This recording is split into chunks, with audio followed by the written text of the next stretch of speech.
Langsung. Assalamualaikum warahmatullahi wabarakatuh. Waalaikumsalam warahmatullahi wabarakatuh.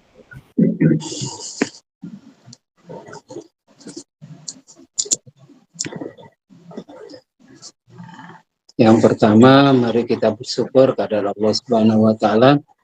Kita masih diberi kesempatan, kemauan dan kesehatan untuk terus mengkaji Quran. Mari kita teladani Nabi kita Muhammad sallallahu alaihi wasallam. Semoga kita diberi kemampuan untuk menteladaninya, untuk mengikutinya, sehingga kita bisa, perbuatan kita bisa mirip dengan beliau, sehingga kita layak disebut umat beliau. Amin, amin ya rabbal alamin. Ini sebenarnya judulnya itu kurang pas ini. Diusir. Diasingkan. Ya, sehingga jawabannya Pak Abadi seperti itu. Saya pikir seperti itu juga Pak Abadi. Ya, ternyata bahas surat Al-Hasr. Nah, jadi ini antara judul dan yang dibahas nggak pas. Iya, perlu dipikirkan itu. Tapi nggak apa-apa lah. Kalau surat Al-Hasr itu bukan masalah orang yang diasingkan oleh Allah. Ini hubungannya dengan tatanan kenegaraan. Ya, kalau ada sekelompok orang yang melanggar aturan kenegaraan, karena memang aturannya seperti itu menurut undang-undang kenegaraan, maka dia harus diusir dari negara itu. Itu. Jadi kajiannya ini sebenarnya seperti itu. Aturan negara Madinah, kesepakatannya kan untuk kerjasama, saling dukung-mendukung dan sebagainya. Tapi ternyata Bani Nadir ini tidak taat dengan perjanjian itu, malah melanggar perjanjian itu, ya, sehingga maka dia harus keluar dari negara. Nah, itu yang terjadi seperti itu. Karena saja nih judulnya nggak pas gitu ya. Kalau orang yang diasingkan oleh Allah atau itu jadi jawabannya kayak Pak Abadi itu, orang yang dusta, orang yang apa, orang yang pengkhianat dan sebagainya, itu orang yang diasingkan oleh Allah. Tapi ini urusannya ke negara, aturan negara Madinah. Nanti hikmahnya kita bisa lanjutnya ke kita sebagai warga Indonesia. Jadi pembahasan ini memang membahas tentang kenegaraan. Kita lihat ayatnya yang pertama. Sabbahalillahi ma fis samawati. Apapun yang ada di langit, di semesta ini dan yang di bumi, sabbaha, bergerak menurut aturan Allah.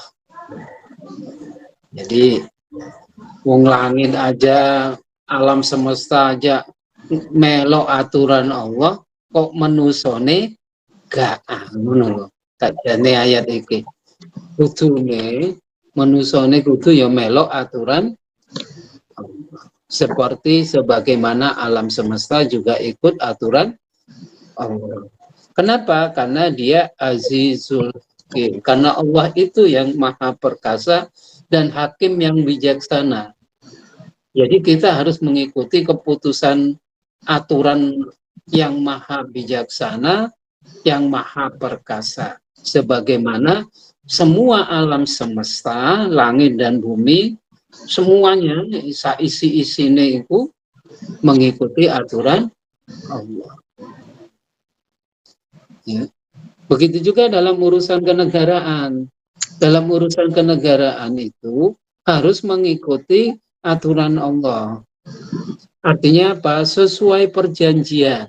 Karena sudah berjanji untuk hidup bersama di Madinah, ya, hidup bersama damai-damai saling mendukung di Madinah. Kalau terjadi apa-apa itu harus ada apa itu, kalau ada pembunuhan dan sebagainya harus ada kafarotnya dan sebagainya. Itu harus dipenuhi semua undang-undang aturan itu. Kalau melanggar maka sanksinya dikeluarkan dari sebuah kenegaraan. Seperti kasusnya Bani Nadir, ya.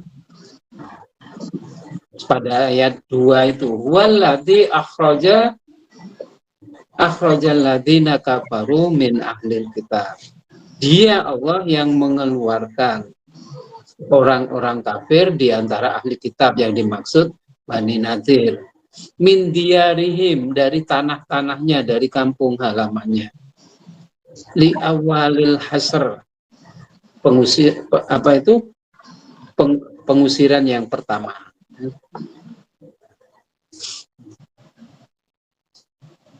Jadi kudune kita mengikuti aturan Allah, yaitu memenuhi perjanjian kenegaraan yang sudah kita buat, tetapi dia melanggar, maka harus aturannya, karena diusir ya diusir. Kalau di Indonesia, kalau kita melanggar aturan kenegaraan kita, nggak ada aturan pengusiran sekarang, gitu ya. Ma donantum ayyakhruju wa dhannu annahum mani'atahum husunuhum minallahi fa'atahumullahu min haitsu la yahtasibu wa qadafa fi qulubi ru'ba, ya. Mereka tidak menyangka akan terjadinya pengusiran itu. Ma donantum ayyakhruju, mereka tidak menyangka, kalian tidak menyangka bahwa mereka wadhannu annahum, mereka yakin mani'atuhum, mereka yakin bisa bertahan dengan benteng-bentengnya itu. Ya kok benteng apa itu, kalau dulu sebuah negara itu kan dikelilingi benteng gitu ya. Dikelilingi, kalau kita lihat film itu ya, ada gedung-gedung, tembok-tembok begitu itu. Jadi kalau untuk masuk aja Anda bisa masuk. Nah itu Bani Nadir itu dikelilingi benteng-benteng itu. Kemudian benteng-benteng pohon juga di belakangnya itu ya. Jadi orang itu tidak bisa masuk dengan ya. Saking mereka yakin kuat. Usunuhum.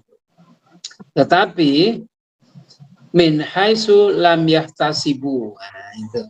Tetapi ternyata dia dikeluarkan dari hal-hal yang tidak disangka-sangka. Artinya apa? Pada waktu itu langsung memang oleh Nabi langsung dikepung gitu ya. Selama beberapa hari, kemudian pohon-pohon kurma itu memang ditebang supaya mereka takut ya. Supaya mereka kehabisan makanan, persediaan makanan. Kalau nggak ke pohon kurma itu nggak ditebangi, dia masih bisa makan, bisa bertahan lama. Gitu. Makanya pohon kurmanya ditebangi sehingga mereka sudah takut, waduh aku gak iso tahan nih kene berapa hari, makanya dia akhirnya rela keluar gitu. Itu penebangan pohon kurma itu mempercepat proses pengusirannya. Kalau pohon kurma nggak ditebang, ini ya masih bertahan dengan persediaan makannya.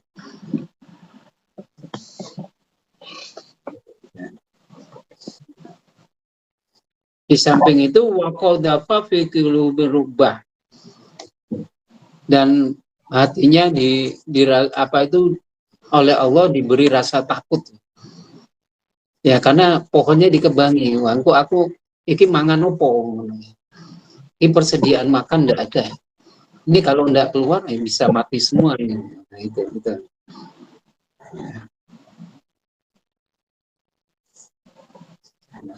Ya. Makanya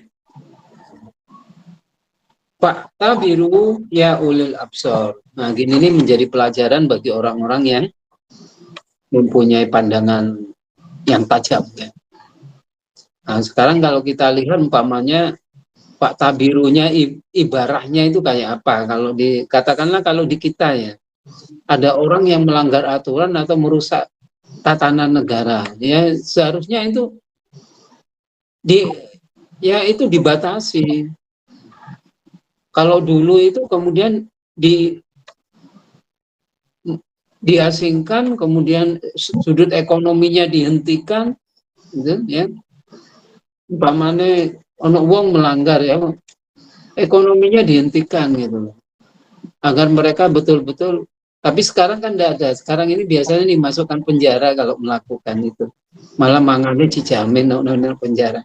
Kalau dulu di sebuah lokasi begitu, sekarang kayak perang Ukraina dan sebagainya itu akhirnya kan pasokan makanannya dibasmi itu.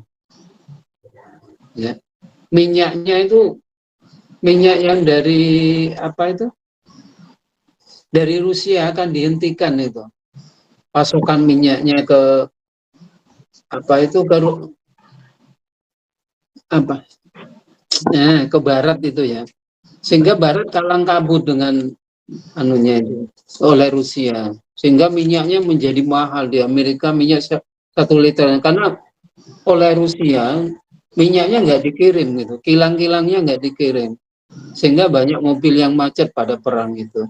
Begitu juga gandumnya juga nggak dikirim, sehingga makanan di Jerman dan sebagainya pada perang, awal-awal perang itu termasuk teknik ya apa, teknik perang gitu, sehingga menghancurkan ekonomi orang. Kalau di zaman Nabi karena memang makanannya itu kurma, itu kurmanya dihabiskan agar persediaan makannya habis sehingga dia tidak bertahan gitu. Perang Rusia Ukraina itu kan gandumnya Rusia itu penghasil gandum yang lebih besar, yang banyak, sehingga Eropa itu kalang kabut nggak dikirim gandum itu. Begitu juga akhirnya kan minyaknya juga akhirnya minta, ya. Akhirnya minyaknya kan dijual agak mahal ke Eropa, sehingga Rusia banyak mendapatkan uang itu dari itu karena minyaknya kilang-kilangnya yang ke Eropa dibatasi sehingga harga minyak naik. Itu teknik sebuah kenegaraan ya. Ayat ini sebenarnya bicara itu gitu. Ya. Katakanlah kalau di Indonesia ada kelompok yang menentang sebuah negara, katakanlah menentang ingin membuat negara tersendiri, ya kelompok itu harus diasingkan. Kalau diusir ke tempat lain kan sekarang nggak mungkin. Ya kelompok itu harus artinya gerakannya harus dibatasi. Kalau di Malaysia dulu ada gerakan apa itu, kemudian semua basis ekonominya dibekukan gitu, keuangannya di bank dibekukan itu, yang di Malaysia itu, karena pemerintah khawatir gerakan itu akhirnya semua poros ekonominya dibekukan oleh negara. Nah seperti itu ya. Ini kasusnya seperti itu. Kemudian pada ayat ketiga, walaula angkata bawa alaihim jala'a. Nah ini masalah adabnya. Itu sebagai adab dari Allah, sebagai siksa dari Allah yang sudah dituliskan. Artinya sudah ketentuannya begitu. Kalau melanggar aturan, ya harus dihukum gitu. Itu pun hukuman dunia, nanti di akhirat juga dihukum gitu. Karena melanggar aturan, melanggar perjanjian Madinah yang sudah disepakati.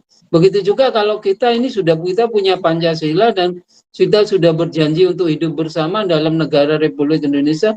Kalau kita melanggar, ada orang yang melanggar, itu juga dihukum di dunia, diadab oleh Allah di dunia, dan di akhirat juga dapat adab lagi kalau melanggar aturan. Jangan dikira kalau kita melanggar aturan sebuah negara, kemudian Allah diam-diam aja, gak apa-apa ikut itu aturan Allah. Ya gak iso ngono. Sampai melanggar aturan lalu lintas, sampai mesti ditilang dan kena denda. Di akhirat apakah sampai bebas dari hukuman itu? Ya enggak.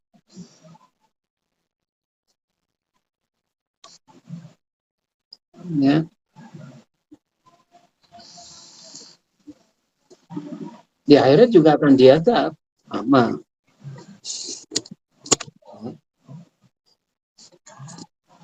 Bahkan ayat yang keempat itu, orang-orang yang melanggar aturan negara itu berarti memusuhi Allah dan Rasulnya. Karena Allah dan Rasulnya itu menyuruh kita untuk mengikuti yang sudah menjadi perjanjian bersama. Pancasila dan sebagainya itu perjanjian kita bersama untuk hidup taat dengan pada hukum. Kalau kita melanggar hukum itu berarti kita juga melanggar aturan Allah, karena Allah memerintahkan kita untuk taat hukum gitu ya. Dzalika banam syaqwa wa rasulah wa may yushaqiqillaha fa innallaha syadidul iqab. Nah, ini kadang-kadang orang bersepsi ya. Wah, itu melanggar aturan lalu lintas toh, gak melanggar itu melanggar aturan Allah berdoa ya.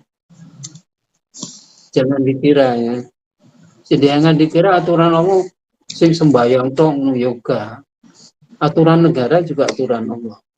Karena itu kesepakatan kita bersama. Ya.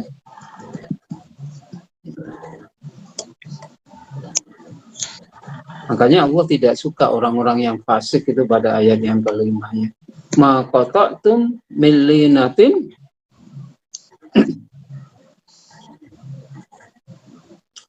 au taraktumuha atau yang dibiarkan. Nah, ini masalah seperti tadi ya, itu kalau sekarang nggak mungkin ya, apa itu diusir atau dipotong pohonnya. Kalau sekarang nggak dipotong pohonnya, dipotong bisnisnya gitu.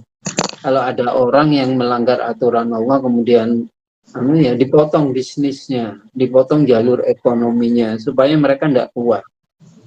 Nah, itu yang penting bagi sebuah negara. Qaimatan ala usulia bi'nilai waliyuzil itu untuk menghinakan mereka. Makanya sekarang ini kalau kita itu biasanya sekarang ini ada boikot perusahaan Yahudi, nah itu sudah bagus ya. Itu artinya kita memang memotong jalur-jalur ekonomi Yahudi supaya apa? Supaya kekuatan Yahudi itu lemah. Kalau kita masih beli barang-barang dari produk Yahudi ya, kita berarti membantunya secara tidak langsung.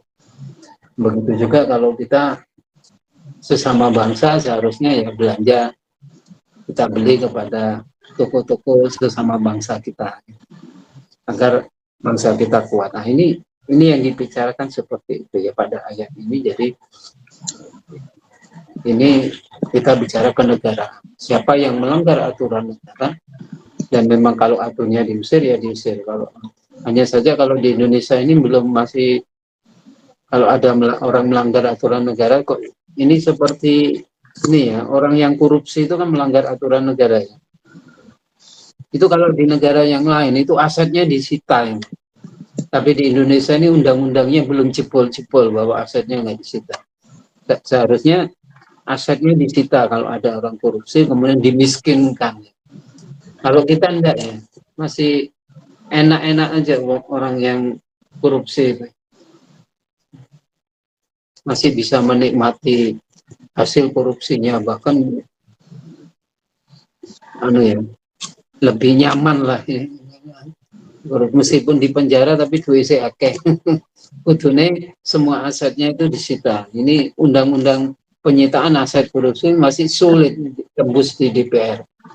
Ya, karena kalau itu nanti tembus, maka kemudian mereka yang korupsi kemudian dimiskinkan, maka dengan sendirinya orang yang mau korupsi itu tak. Nah, inilah mungkin yang dapat saya sampaikan. Jadi ini hubungannya dengan aturan kenegaraan ayat ini. Ya, jadi ibaratnya ya kita di Indonesia ini kalau ada orang yang melanggar aturan negara itu dibagi. Kalau ini diusir. Tapi kalau di Indonesia aturan sekarang tidak demikian, tapi mungkin perlu langkah-langkah hukum yang sehingga mereka lemah. Itulah yang dapat saya sampaikan. Kurang lebihnya saya mohon maaf. Assalamualaikum warahmatullahi wabarakatuh. Waalaikumsalam warahmatullahi wabarakatuh. Terima kasih Pak Sukri atas apa yang sudah tanggapi pada tema pertemuan hari ini.